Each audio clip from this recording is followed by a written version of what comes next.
All right, good afternoon. Let me start off. We'll have an update on Mali, which is coming in as we speak. Speaking at the Public Policy Forum of this year's Africa Dialogue series on the theme of cultural identity and ownership, the Secretary General, Antonio Guterres, said it is a call for using the continent's rich and diverse cultural and natural heritage as a catalyst for Africa's growth and transformation. With spreading hatred and intolerance around the world, we must not only defend diversity, but invest in it, he added. But for that to be possible, Mr. Guterres called for solidarity with the African continent to recover from the pandemic, and he renewed his appeal for vaccine equity, saying it is unacceptable that vaccines are not yet fully available on the African continent. Mr. Guterres went on to reiterate the importance for Africa to receive the financial support needed to protect its citizens and to be able to relaunch the continent's economies. So those remarks were shared with you. Thank you. And from Myanmar, our UN country team there continues to call upon the military to ensure the protection of civilians as widespread systematic breaches of human rights continue, including extrajudicial killing, arbitrary detention, torture, and ill treatment, as well as enforced disappearances. Our colleagues on the ground tell us that over the past 115 days, at least 824 civilians, many of them women and children, have been killed since the military seized control, while thousands more have been injured. At the same time, 4,301 people remain in detention, including politicians, authors, human rights defenders, teachers, healthcare, journalists, civil servants, monks, celebrities, and just ordinary citizens.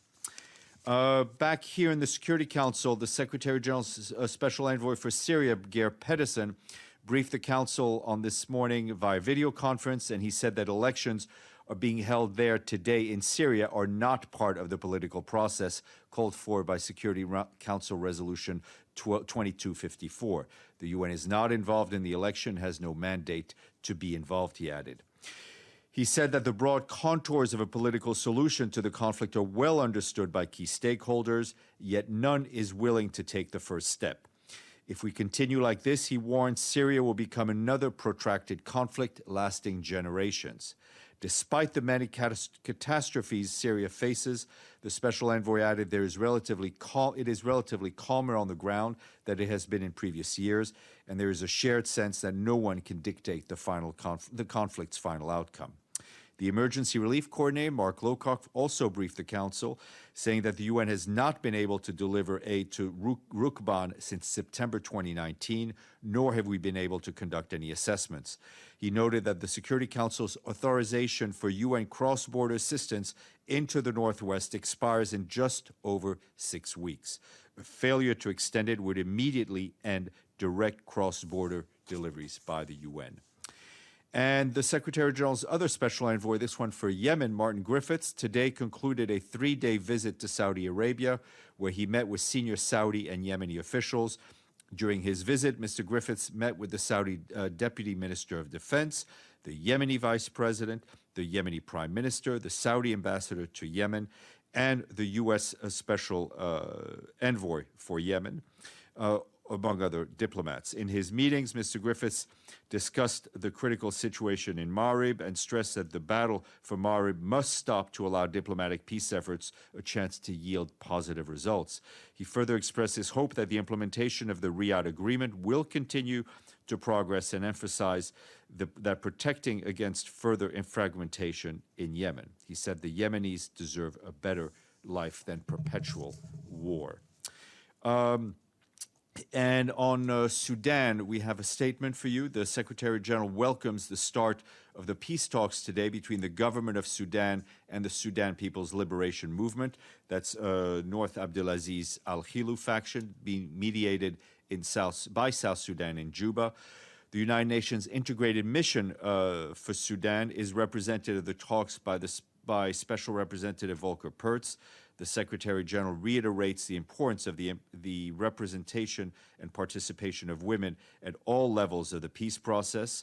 The Secretary General urges all stakeholders to demonstrate goodwill and determination to achieve a comprehensive peace in the interest of the Sudan and the Sudanese people. Speaking at the opening of the peace talks, Mr. Pertz said the convening of these talks offers a historic opportunity to reach a settlement to the conflict that has divided Sudan for much too long, a conflict that has inflicted unbearable harm on too many people. And an update for you from Mali, where the peacekeeping mission on the ground continues to work closely with the delegation from ECOWAS, which is currently in Bamako, in the capital of Mali. Our special representative and head of the peacekeeping mission, El Gassim Wane, took part in the meetings that the ECOWAS delegation was having. The mission continues to support the efforts of ECOWAS and calls on all actors concerned to cooperate fully with a view to a rapid resumption of the normal course of the transition within the framework provided by the Charter. It is crucial that this crisis be resolved urgently, as it constitutes an additional challenge that would negatively affect the implementation of the peace agreement.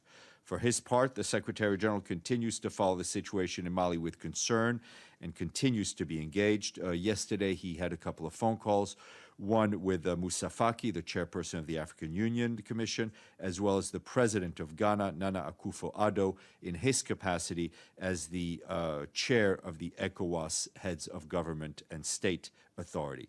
The Security Council is scheduled to hold close consultations on Mali this afternoon at 3 o'clock. And Jan Kubish, the special envoy for Libya, welcomed the Libyan delegates to a two-day virtual meeting of the Libyan Political Dialogue Forum. He called upon those gathered to make progress towards ensuring the wish of the Libyan people and is respected and met, including for elections that are to be held on December 24th. Once again, he told delegates, all eyes are in Libya and are on you with great expectations that your meeting will produce what is required to respond to this overwhelming aspiration of people. And linked to Libya, a report released today by the UN High Commissioners for Human Rights Office shows that evidence that the lack of human rights protection in the central Mediterranean Sea for migrants is not a tragic anomaly. The report says it is rather a consequence of concrete policy decisions and practices by the Libyan authorities, EU member states, and other actors that have combined to create an environment where the dignity and human rights of migrants are at risk. The report notes that despite a significant drop in overall numbers of migrants arriving in Europe via the central Mediterranean route in recent years, hundreds of people continue to die. 632, according to our numbers, perished in 2021 so far. And an update for you from the Democratic Republic of the Congo on our work to assist people impacted by the eruption of the Nyiragongo volcano. The humanitarian coordinator for the country, David McLaughlin-Carr, reiterated our commitment to support the Congolese government to respond to the disaster. According to our humanitarian colleagues, there are now 31 reported deaths. Approximately 20,000 people have been made homeless by the volcanic eruption. While the lava has stopped flowing, earth tremors are ongoing, creating additional concerns for the population.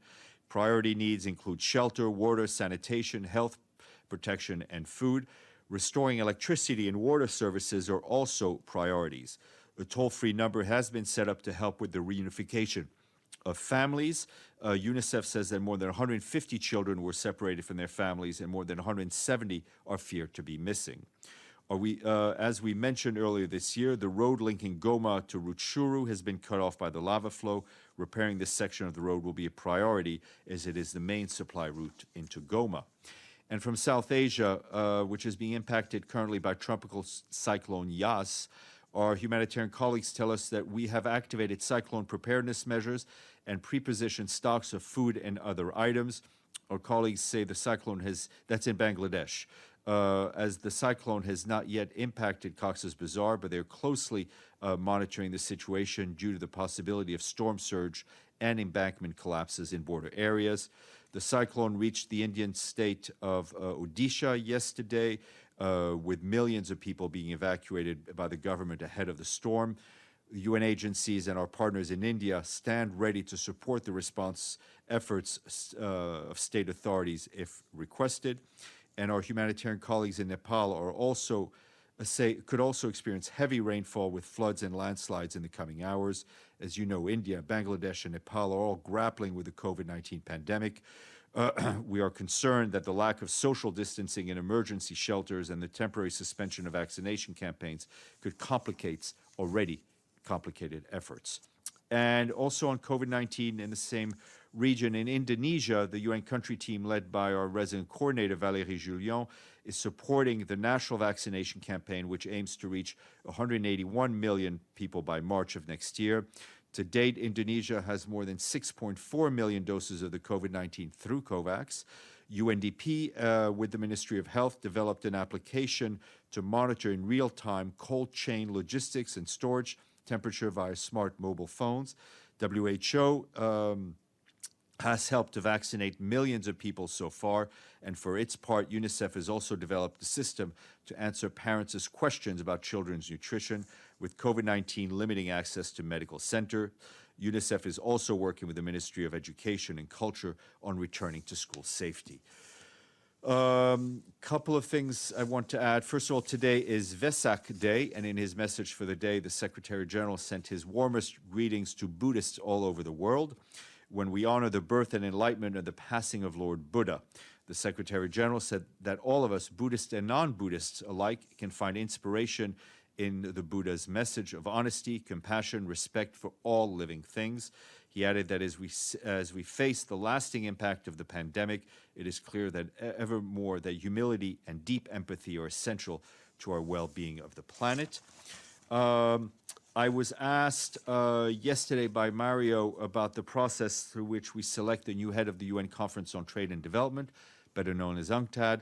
I can tell you that according to the General Assembly Resolution of 1995, Resolution 1995 of 1964, the Secretary General of UNCTAD shall be appointed by the Secretary General of the United Nations and confirmed by the General Assembly. In accordance with past practices, we are informing regional groups of the Secretary General's intention, and we will subsequently have more information when the Secretary General sends a letter to the General Assembly. Later today at 1 o'clock, EU member states and UN Security Council members, EU member states of the Security Council, and that's Estonia, France, and Ireland, and others will brief reporters virtually on the situation in Belarus. And as you know, tomorrow we have quite of a busy day, a lot of Middle East stuff in the Security Council. We will have at 9 a.m. Here virtually Lynn Hastings, the humanitarian coordinator for the occupied Palestinian territory. She will be launching the flash appeal on Gaza. So we'll send in the dial-in numbers for there. Just an update that we are told that all three crossings, Erez crossings, Erez crossing, it remains open for international humanitarian staff, but it's still not open for Palestinian travelers, including humanitarian personnel and medical referrals.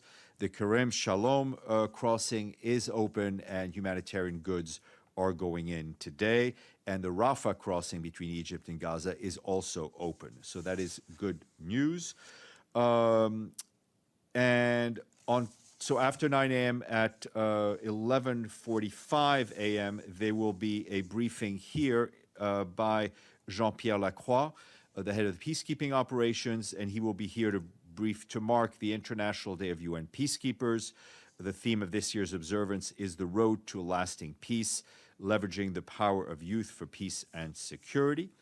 And as we like to end on a good note, we say thank you to our friends in Togo who have paid their 2020 budget dues in full, bringing us up to a nice number of 103.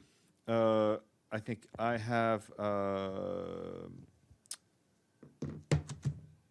I take your questions. That's what we do. That's trying to remember what we do here. Thank you, Stéphane.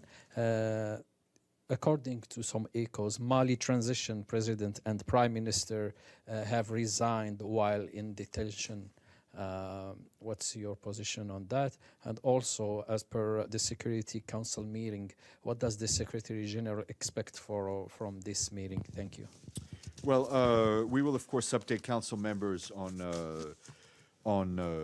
the situation in Mali. I think, as we say in many other cases, it's always very useful that a strong and unified voice come out of the Security Council. a return to the transition to ensure that all political detainees are released. It's good to recall that Mali is very much on the Council's agenda. We operate a large peacekeeping mission there with a mandate from the Security Council, and I think we're seeing the international community really be unified in that sense. We are working very closely with ECOWAS, with the African Union, and we will wait to see what comes out of the Security Council. What I can tell you about the Prime Minister Mokhtar and the President Gao, that the ECOWAS delegation, accompanied by UN representatives, were able to meet with them. And it's crucial, as I said, that they, along with other individuals, regain their freedom of movement as soon as possible. We note that there has been a comment by the military to allow for them to regain their freedom of movement, and we hope that does happen. Well, I mean, we've taken note of, we know what's happened, right? What we want to happen now is, in fact, a return to the transitional calendar. And as we said, we are supporting ECOWAS. I mean, we want to see a rapid return to that transition. And it's important to note that all this could have a very negative impact on the implementation of the peace process, obviously. Okay, thank you. Let's see, any other? Abdelhamid and then Benny. Question, Stéphane. First, do you have any statement on the presidential elections in Syria? I mean, I think I addressed that yesterday pretty clearly, and I just did just now. And I would refer you to what Mr. Pedersen said. To recap, it's not an election that we are involved in. It is not one that is being done under 2254. We have no mandate. It's being done under the existing. My second question, is the UN prepared to do any investigation of the UN properties damaged in this latest conflict in Gaza? We will obviously assess the damage, and if anything comes out of that, we will let you know. Mr. Avni. And my last question, Mr. Sinwar, the chief of Hamas in Gaza, he threatened today that unless the chronic problems of Gaza are addressed and solved, they are willing to go back to fighting. Would that resonate with the UN? What we do not want to see is a return to fighting. We do not want to see anything that will increase the suffering of civilian population, whether they be in Gaza, whether they be in Israel. I mean, the civilians are always the first ones to pay, and that's why the Secretary General, I think, was very clear for calling for a resumption of a political process. But keeping the largest human prison on earth for 13 years under siege, is that acceptable? We want to see a political solution that will bring benefits of peace and prosperity to civilians. Mr. Avni. How are you? Do you have any polling on the election in Syria, by the way? Who will win? Two questions, actually. One about, you were asked yesterday about an interview that Mr. Shmuel gave to an Israeli TV. Today, he retracted some of his statements. Is there anything that the Secretary General or you can say about the discrepancy between what you said yesterday about precision of Israeli targeting and also about the fact that there were no lack of basic needs in Gaza during the 11-day war, and his retraction today. So where are we in real life? Where are we in real life? In real life, especially with the announcement of the the appeal tomorrow is we will do whatever we can to help civilians in Gaza, to bring as much aid in. I'm not going to provide color commentary on the interview. I mean, I think if you want further comments, go to UNRWA. What I did yesterday, which I would continue to do, is defend my colleague who is a dedicated humanitarian. But in terms of what was said in the interview, what was not said, what was retracted, I would encourage you to go to UNRWA. And I have a follow-up.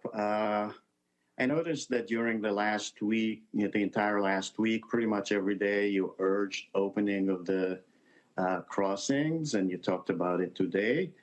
There were, in the 19th and the 20th, which is last week, openings, very short time openings, and they were shooting at the crossings from Gaza. Do you have any comment on that? Is that something that, because it wasn't mentioned in your briefings? Benny, it was. I mentioned the short opening. I mentioned the fact that it had to close down to security reasons. Our colleagues on the ground after the briefing made it clear that one of the reasons it had to reclose was because there were rockets coming in, or there was fire. I don't know exactly what type of artillery, but there was shooting of some kind from the Gaza side, which forced the closure of the crossings. But I did mention it, and my colleagues in the region tweeted about it. So there was nothing was not said. Okay. Is it the double negative? Anyway, thanks. Okay, you know what I mean. Oscar. Yes, Stéphane, thank you. Stéphane, what's the concern of the Secretary General with the escalated violence in Colombia when the UN has been sponsored for the peace process in the country? There are reports from human rights watchers and Amnesty International about the dozens of dead people injured and dozens of disappearances in the country. And if this is really a concern about the peace and stability of this process in the region. Yeah, I mean, we continue to watch the situation closely. Obviously, we have a presence in Colombia.